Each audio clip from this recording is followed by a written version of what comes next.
मेरे आभासी दुनिया के प्यारे दोस्तों, आप सभी को मेरा प्यार भरा नमस्कार। दोस्तों, आज हम लोग चर्चा करेंगे एक ऐसी कुप्रथा का जिसको सुन करके आप दंग रह जाएंगे। आप सुनने के बाद कहेंगे, क्या ऐसी भी प्रथाएं हुआ करती थीं? क्या ऐसी भी प्रथाएं होती हैं? जी हाँ दोस्तों, जो हम बात करने जा रहे हैं वो प्रसंग है 100 से 150 साल पहले का। लगभग 1803 के आसपास केरल राज्य के त्रावणकोर, जो उस समय का एक साम्राज्य हुआ करता था। केरल के इतिहास के पन्नों में छिपी ये लगभग 100 से 150 साल पुरानी कहानी उस समय की है जब केरल के बड़े भाग में त्रावणकोर के राजा का शासन हुआ करता था।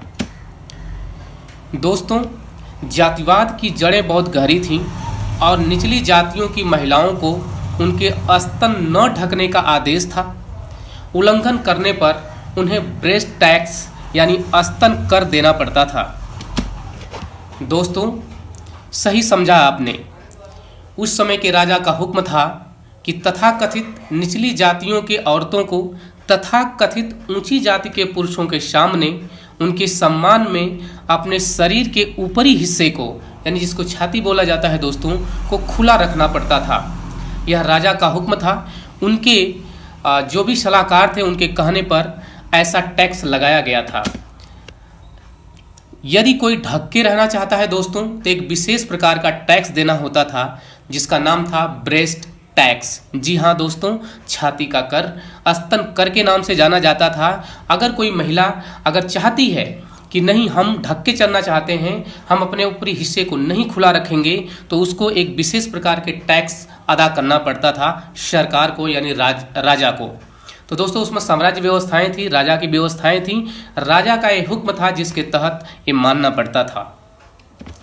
दोस्तों, यदि हम केरल के डॉक्टर शिवा की माने तो यह सभी औरत जाति के लिए आदेश था कि अपने से ऊंची जाति के पुरुष के सामने उनके सम्मान में अपने शरीर के ऊपरी हिस्से को खुला रखना पड़ता था।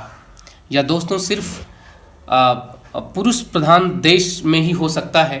पुरुष प्रधान देश के अंदर एक विशेष प्रकार का टैक्स, जो एक जाति के नाम पे, या ये कहिए, यूँ कहिए, एक विशेष लिंग का होने के नाते ऐसा किया गया। औरत जाति पे यह प्रथा थोपी गई थी जिसको उस समय के राजा ने थोपी थी। दोस्तों, अगर यह देखा जाए डॉक्टर शिवा के अनुसार, वो बताती हैं कि ऊंची जात की औरतों को भी मंदिर में अपने सीने का कपड़ा हटा देना होता था, पर नीची जाति के औरतों के सामने सभी ऊंची जाति के ही मर्द थे, तो उनके पास स्तन न ढकने के अलावा कोई विकल्प नहीं था। लेकिन ऐसा नहीं था सिर्फ निचली जाति या पूरी औरत जाति के लिए यह जो है लगाया गया था, जो ये प्रतिबंध लगाया गया था कि आप दूसरों के सम्मान में, यानी मर्दों के सम्मान में, आप अपने शरीर के ऊपरी हिस्से को खुला रखेंगे। इसीलिए दोस्तों, ऊंची जात के औरतों को सिर्फ मंदिरों और पुरोहितों के सामने अपने शरीर के ऊपरी हिस्से को खुला रखना पड़ता था, जबकि निचली जाति के औरतों को सबके सामने। ऐसी प्रथा दोस्तों, ऐसी कुप्रथा उस समय के राजा के द्वारा लगाई गई थी और इसे विवश होकर औरतों द्वारा माना जाता था। लेकिन कहा जाता है दोस्तों, हर दौर में इन अन्यायों के खिलाफ कोई न कोई खड़ा होता रहा है। इसी कड़ी में दोस्तों, इसी बीच एड़वा जाति के एक महिला नंगेली ने इस कर को दिए बगैर अपने स्तन को ढकने का फैसला लिया।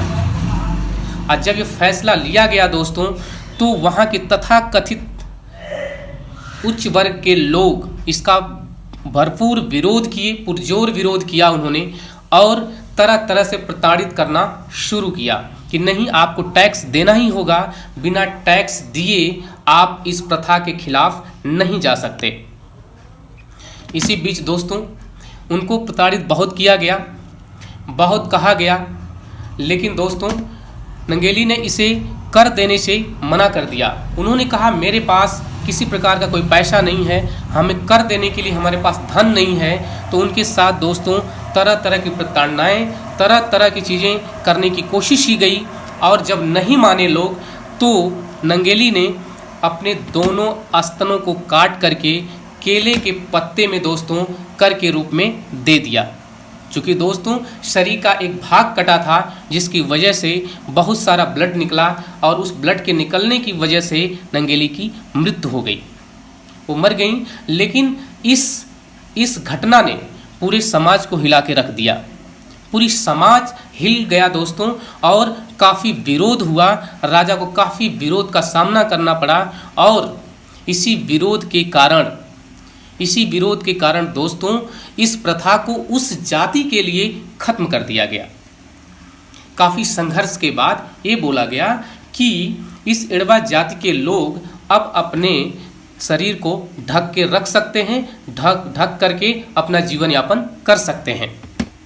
दोस्तों इसी तरह 1859 में नाडार जात के लोगों ने धर्म परिवर्तन करके ईसाइयों जैसा कपड़ा पहनने लगे, जिससे सामाजिक तनाव उत्पन्न हुआ और राजा नाडार जात के 2 लोगों को फांसी की सज़ा सुना दी।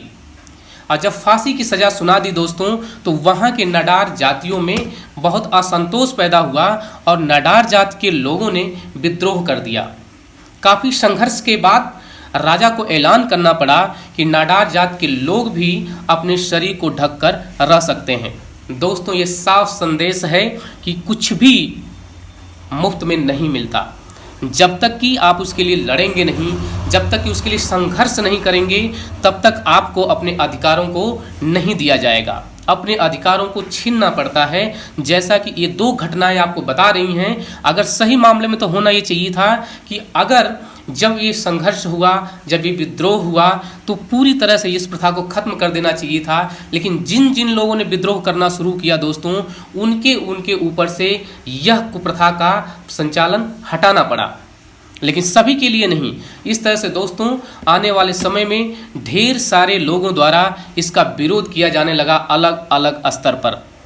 इस तरह से बहुत संघर्षों के बाद सोचिए 1802 से 1803 के करीब की ये प्रथा का विरोध शुरू हुआ और 1924 में जा करके यह पूर्णतः रोक लगाई गई इस पे, और रोक लगाने के बाद इस प्रथा का खात्मा हुआ। तो दोस्तों आपने देखा कि किस तरह से हमारे इतिहास में कुछ चीज़ें ऐसी हैं जो संघर्ष के परिणाम स्वरूप उसे खत्म किया गया। इन कुरीतियों को, इस तरह के ढेर सारे आडंबरों को। दोस्तों उम्मीद करता हूं कि यह वीडियो आपको जानकारीपूर्ण लगी होगी। अगर यह वीडियो अच्छी लगी हो तो दोस्तों लाइक कीजिए, शेयर कीजिए, और अगली वीडियो में फिर से मिलेंगे दोस्तों। तब तक के लिए बहुत बहुत धन्यवाद। दोस्तों शिक्षित बनो, संगठित रहो और संघर्ष करते रहो। बहुत बहुत धन्यवाद।